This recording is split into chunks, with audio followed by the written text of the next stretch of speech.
नमस्कार मित्रों, मारी यूट्यूब चैनल मैथ्स एचीवर में तमारुं स्वागत है। आज आपणे धोरण 9 मैथ्स में चैप्टर नंबर 1 संख्या पद्धति विषय अभ्यास करवा जई रह्या छे। मित्रों, संख्याओथी तो आपणे परिचित छे, कारण के आपणुं गणितनी अंदर संख्या ना होय तो गणित शक्य ज नथी। मित्रों, तो सौप्रथम આપણે સમજીશું કે આ સંખ્યાઓ કેટલા પ્રકારની હોય છે। તો મિત્રો, સંખ્યાઓની શરૂઆત થાય છે પ્રાકૃતિક સંખ્યાથી। તો સૌપ્રથમ આપણો મુદ્દો હશે કે પ્રાકૃતિક સંખ્યા કોને કહેવાય।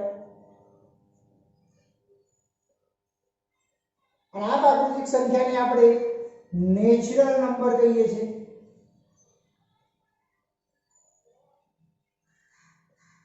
તમે સૌ અગાઉ ભણી ચૂક્યા છો કે પ્રાકૃતિક સંખ્યા એટલે કે જેમાં બધા જ ધન પૂર્ણાંકોનો સમાવેશ થાય। બધા જ ધન પૂર્ણાંકો ધરાવતી સંખ્યાઓને પ્રાકૃતિક સંખ્યા કહેવામાં આવે છે। મિત્રો, તેને સંકેતમાં n વડે દર્શાવે છે, કેપિટલ n વડે દર્શાવાય છે। મિત્રો, તે ઉપરાંત આ પ્રાકૃતિક સંખ્યાને ગણ સ્વરૂપમાં દર્શાવીએ तो तेनी शुरुआत 1 2 3 4 डैश डैश डैश। तो आ બધા જ ધન પૂર્ણાંકોને પ્રાકૃતિક સંખ્યા કહેવામાં આવે છે। તમે જોઈ રહ્યા છો કે પ્રાકૃતિક સંખ્યાની અંદર સૌથી નાની પ્રાકૃતિક સંખ્યા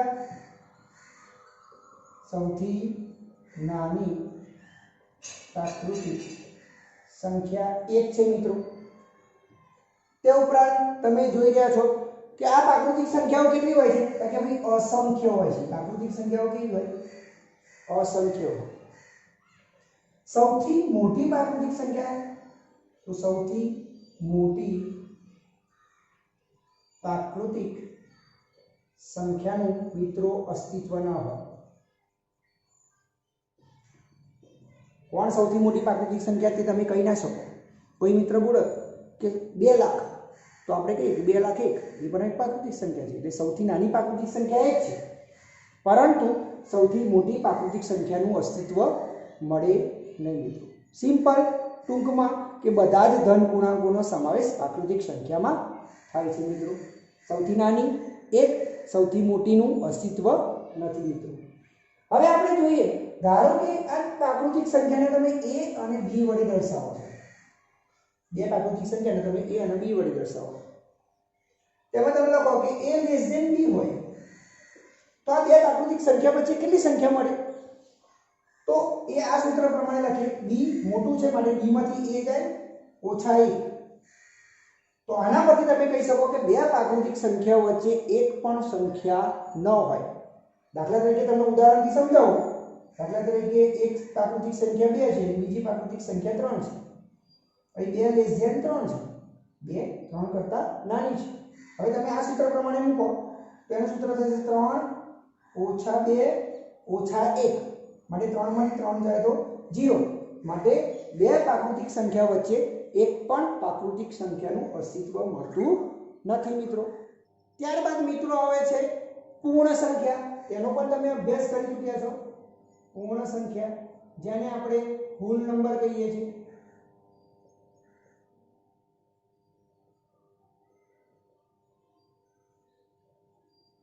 तो पूर्ण संख्या में कोનો समावेश થાય મિત્રો? તો કે 0 તેમજ બધા જ ધન પૂર્ણાંકો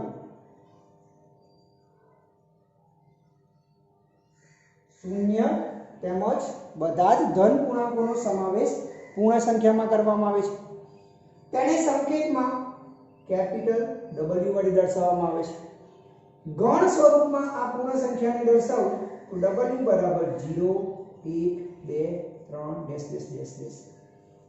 आना परथी तमे कही शको छो के सौथी नानी पूर्ण संख्या 0 मळे। पूर्ण संख्याओं केवी होय? असंख्य होय। मित्रों, ते उपरांत तेना परथी कही शको छो के सौथी मोटी पूर्ण संख्या અસ્તિત્વ ન હોય મિત્રો.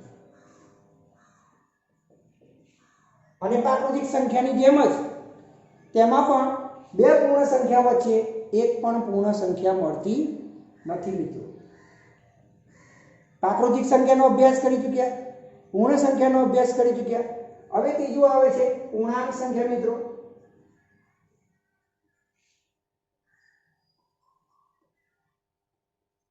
જેને ઇન્ટિજર્સ નંબર કહેવાય.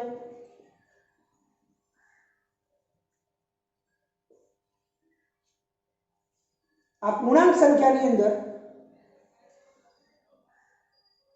શૂન્ય, બધા જ ધન પૂર્ણાંક તેમજ બધા જ ઋણ પૂર્ણાંકનો સમાવેશ થાય છે.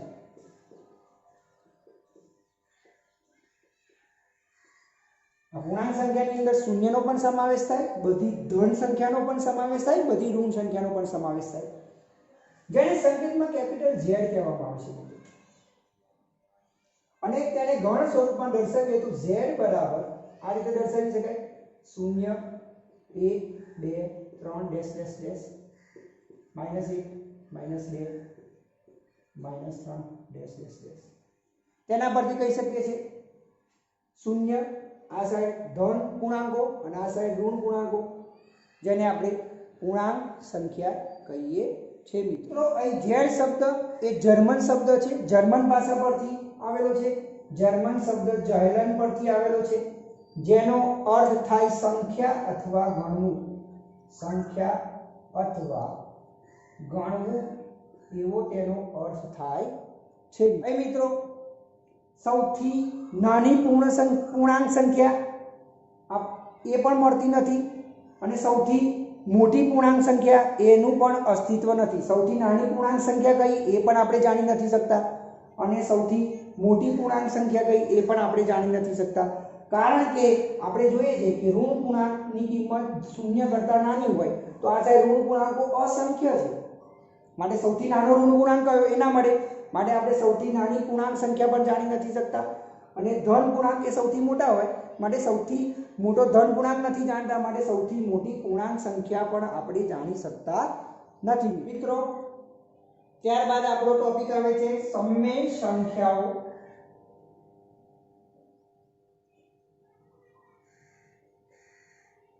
જેને આપણે રેશનલ નંબર કહીએ છીએ. કોને કહેવાય સમમેય સંખ્યાઓ? તેની વ્યાખ્યા લખીએ. જો P અને Q પૂર્ણાંક હોય તથા Q શૂન્યતર હોય તથા સંખ્યા R ને P/Q સ્વરૂપમાં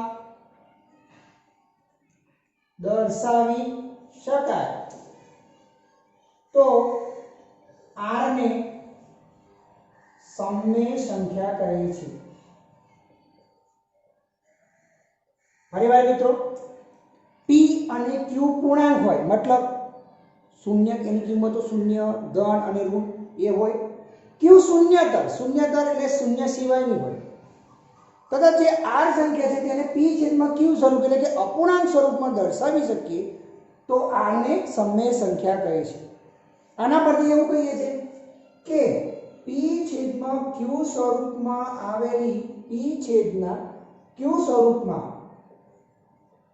આવેલી બધી જ સમમેય જે સંખ્યાઓ છે આ સમમેય સંખ્યાના જથ્થાને સમમેય સંખ્યાનો જથ્થો કહે છે.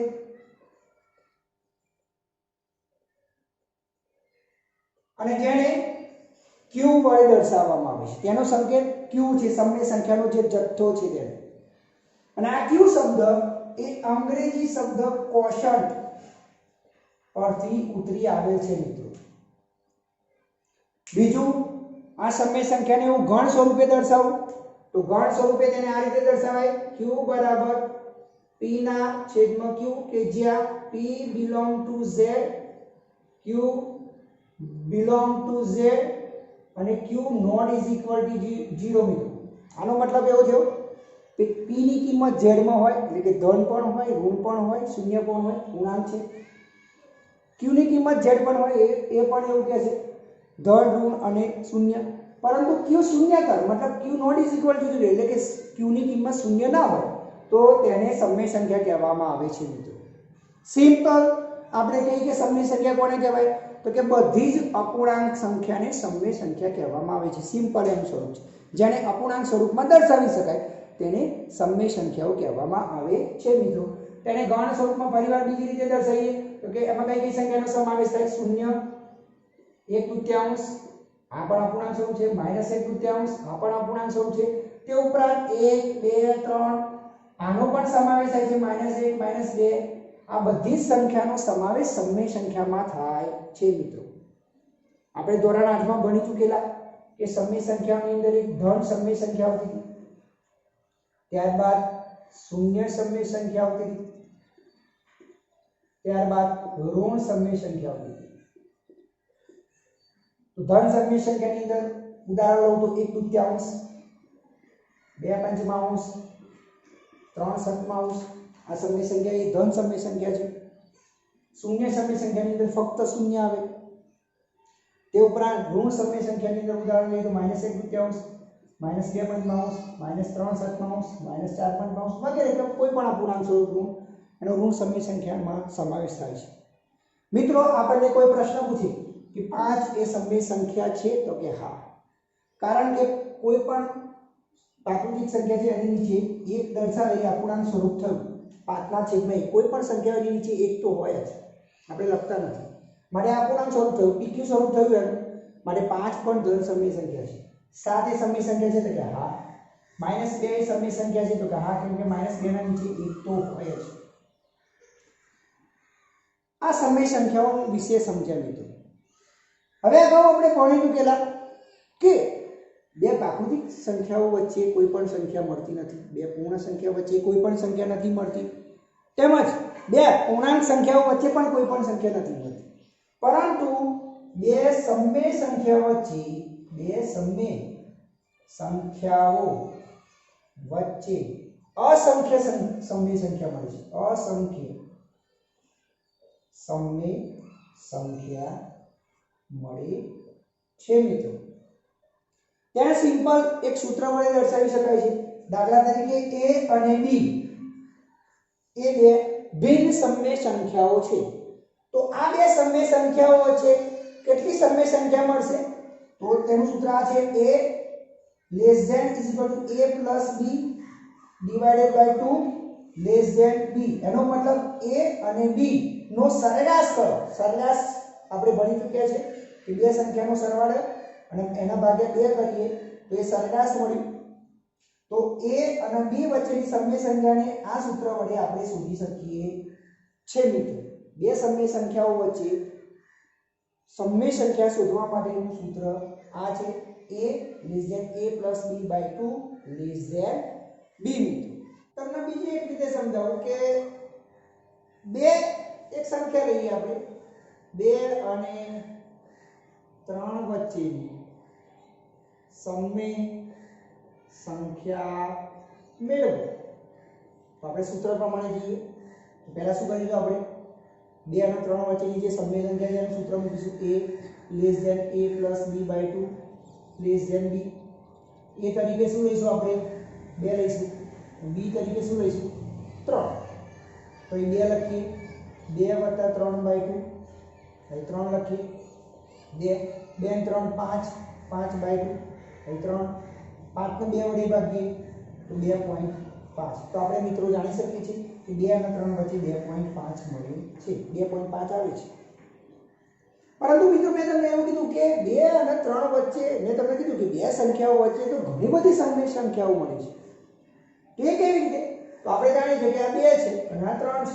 તેની વચ્ચે કઈ સમય સંખ્યાઓ? 2.1, 2.2, 2.3, 2.4, 2.5 2.6 2.7 2.8 2.9 હવે આપણને પ્રશ્ન થાય કે સાહેબ આના અપૂર્ણાંક સ્વરૂપે દર્શાવી શકાય કે હા 2.1 એટલે 21/10 અપૂર્ણાંક સ્વરૂપ થયું પીક્યુ સ્વરૂપ થઈ ગયું અને પીક્યુ સ્વરૂપમાં હોય તો તેને આપણે સમય સંખ્યા કહીએ છીએ તે રીતે કહીએ જોઈએ તો 2.4 ને 24/10 આ પણ પીક્યુ સ્વરૂપ થયું માટે તે 2 અને 3 વચ્ચે આપણને ઘણી બધી સમય સંખ્યાઓ મળે મિત્રો હવે આગળ વધીએ આપણને ઉદાહરણ 1 પાઠ્યપુસ્તકની અંદર એક પ્રશ્ન પૂછ્યો છે કે નીચેના વિધાન સત્ય છે કે અસત્ય તે કારણ સહિત સમજૂતી આપો મિત્રો તો આ પ્રશ્નનો ઉકેલ આપતા પહેલા આપણે જાણી લઈએ કે આપણે શું ભણ્યા સૌપ્રથમ તો આપણે પ્રાકૃતિક સંખ્યા ભણ્યા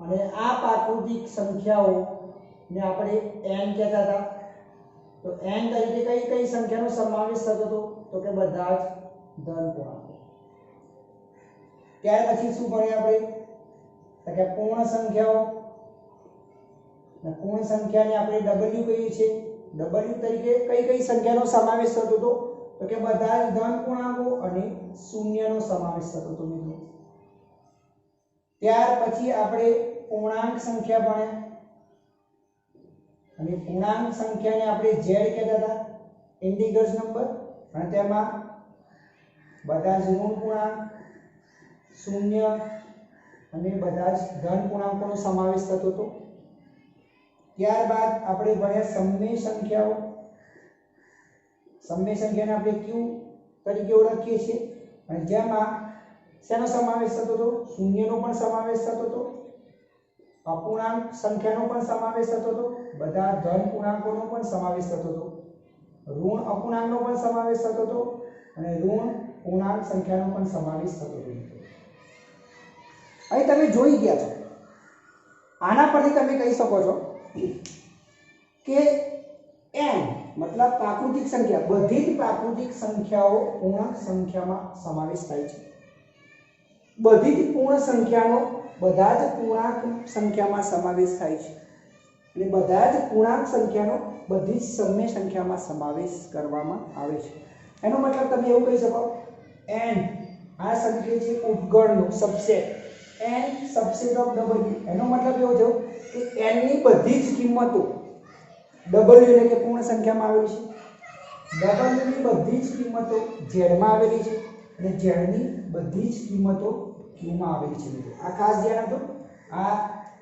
જૂના પાઠ્યપુસ્તકમાં સબસેટ એટલે કે ઉપગણ વિશે સમજૂતી આવતી હતી અને ઉપગણ કોને કહેવાય કે આ n ની બધી જ કિંમતો જ્યારે w માં આવેલી હોય તો n ને w નો ઉપગણ કહેવાય એટલે n subset of w w subset of z z subset of q જ્યારે ઊંધું q ની બધી સંખ્યાઓનો સમાવેશ z માં થતો નથી z ની બધી સંખ્યાનો સમાવેશ w માં થતો નથી w ની બધી સંખ્યાનો સમાવેશ n માં થતો નથી મિત્રો એટલે કે જ્યારે ઉપરથી નીચે તમે આ ક્રમમાં યાદ રાખો કે પ્રાકૃતિક સંખ્યા પૂર્ણ સંખ્યા પૂર્ણાંક સંખ્યા અને સમય સંખ્યાઓ તો ઉપરથી નીચે તરફ જાઓ અને તમને વિધાન આપ્યું હોય તો એ વિધાન સત્ય થશે તમને પ્રશ્ન પૂછો કે દરેક પ્રાકૃતિક સંખ્યા એ પૂર્ણ સંખ્યા છે જો તમારે ઉપરથી નીચે તરફ જતું હોય તો વિધાન સત્ય છે પરંતુ જ્યારે તે નીચેથી ઉપર તરફ જતું હોય તો તે વિધાન કેવું આવશે અસત્ય તમને એવો પ્રશ્ન પૂછો કે દરેક પૂર્ણ સંખ્યા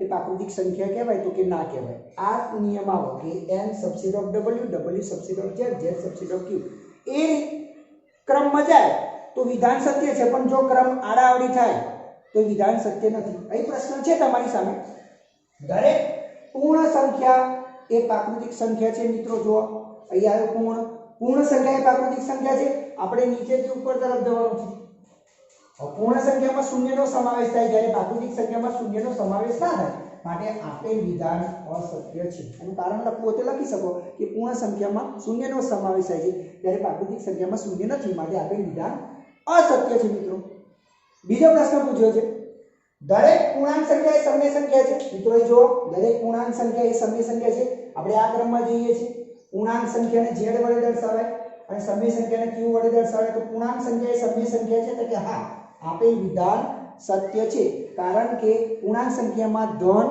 ઋણ અને શૂન્યનો સમાવેશ થાય છે જ્યારે સમય સંખ્યામાં ધન ઋણ શૂન્ય અને અપૂર્ણાંક વધુમાં અપૂર્ણાંકનો સમાવેશ થાય માટે આપેલ વિધાન સત્ય છે મિત્રો. ત્રીજો પ્રશ્ન પૂછ્યો છે દરેક સમય સંખ્યા એ પૂર્ણાંક છે. સમય સંખ્યા તમે q કહો અને પૂર્ણાંક સંખ્યાને z કહો. તો મિત્રો જો આપણો ક્રમ ઊંધો થયો, બરાબર, નીચેથી ઉપર તરફ થયો, માટે આપેલ વિધાન અસત્ય છે.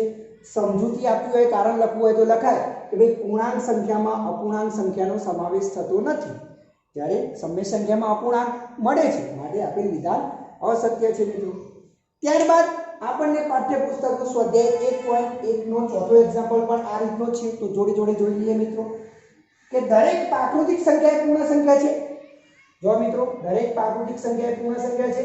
ક્રમ આપણો ઉપરથી નીચે તરફ જાય છે. દરેક પ્રાકૃતિકને n કહેવાય, પૂર્ણને w કહેવાય, માટે n સબસેટ ઓફ w, માટે આપેલ વિધાન સત્ય છે અને સત્ય માટે કોઈ કારણ આપવાની જરૂર નથી. બીજો પ્રશ્ન પૂછ્યો છે કે દરેક પૂર્ણાંક એ પૂર્ણ સંખ્યા છે. પૂર્ણાંક એટલે z, પૂર્ણ એટલે w, નીચેથી ઉપર તરફ જઈશું, અહીં z અને અહીં પૂર્ણાંક આવશે w, માટે z સબસેટ w નથી, કારણ કે પૂર્ણાંકની અંદર તો ધન, ઋણ અને શૂન્યનો સમાવેશ થાય મિત્રો. ત્યારે પૂર્ણ સંખ્યામાં તો ફક્ત શૂન્ય અને ધન જ હોય, ઋણ ના આવેલી હોય, માટે દરેક પૂર્ણાંક એ પૂર્ણ સંખ્યા નથી, માટે આપણે વિધાન ખોટું છે મિત્રો. ત્યારબાદ દરેક સમય સંખ્યા એ પૂર્ણ સંખ્યા છે. મિત્રો જો આ સમય સંખ્યા એટલે q, પૂર્ણ સંખ્યા એટલે w, આપણો ક્રમ નીચેથી ઉપર તરફ જશે, માટે આપણે વિધાન કેવું થશે? અસત્ય થશે. કેમ કે દરેક સમય સંખ્યાની અંદર શેનો સમાવેશ થાય? ધન, ઋણ, શૂન્ય, અપૂર્ણાંક, ધન અપૂર્ણાંક અને ઋણ અપૂર્ણાંક. જ્યારે પૂર્ણ સંખ્યામાં તો ફક્ત ધન અને ઋણ જ આવેલી હોય, માટે દરેક સમય સંખ્યા એ પૂર્ણ સંખ્યા નથી.